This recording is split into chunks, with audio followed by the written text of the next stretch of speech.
আজকে আপনাদেরকে ছোট্ট একটা স্টোরি শোনাই। হ্যাঁ, একটা ঘরের মধ্যে 4টা মোমবাতি ছিল। ভালো করে খেয়াল করবেন কথাগুলো। হ্যাঁ, একটা ঘরের মধ্যে 4টা মোমবাতি ছিল। তো সেই 4টা মোমবাতিরই আলাদা আলাদা করে একটা নাম ছিল। প্রথমটার নাম ছিল শান্তি, দ্বিতীয়টার নাম ছিল বিশ্বাস, তৃতীয়টার নাম ছিল ভালোবাসা এবং সর্বশেষ যেটা তার নাম হচ্ছে আশা। তো কি হলো জানেন, জ্বলতে জ্বলতে হঠাৎ করে শান্তি নামের যে মোমবাতিটি ছিল সেই মোমবাতিটি নিভে গেল, বুঝছেন। তা পাশে থাকা যে বিশ্বাসের মোমবাতিটি ছিল সে বলতেছে, যেখানে শান্তি নেই সেখানে বিশ্বাস থেকে আমি কি করব, আমিও নিভে যাই। তারপরে কি হলো, বিশ্বাস নামের মোমবাতিটিও নিভে গেল।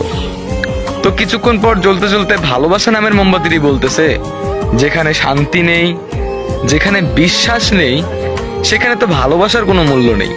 ভালোবাসা থেকে আমি কি করব, আমিও নিভে যাই।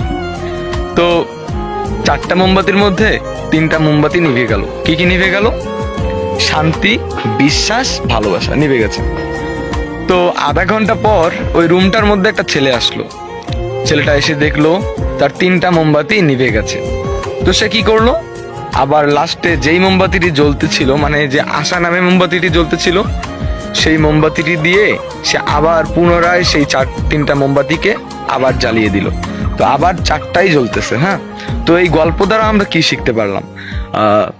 জীবনে চলতে গেলে শান্তি থাকবে না, বিশ্বাস উঠে যাবে, ভালোবাসা থাকবে না, কিন্তু কি কখনো আশা ছাড়া যাবে না। আপনি জীবনে কি করছেন, কি করেন নাই, কি করবেন, এগুলো কখনো ভাবা যাবে না।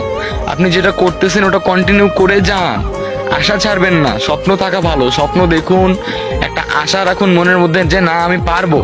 ওইরকম করে যখনই সবকিছু উঠে যাবে, নিভে যাবে, সবকিছু মরে যাবে, তখন একটা জিনিস ভালো করে মনে রাখবেন, আশা ছাড়া যাবে না। সো গল্পটার মানে কি বুঝলেন?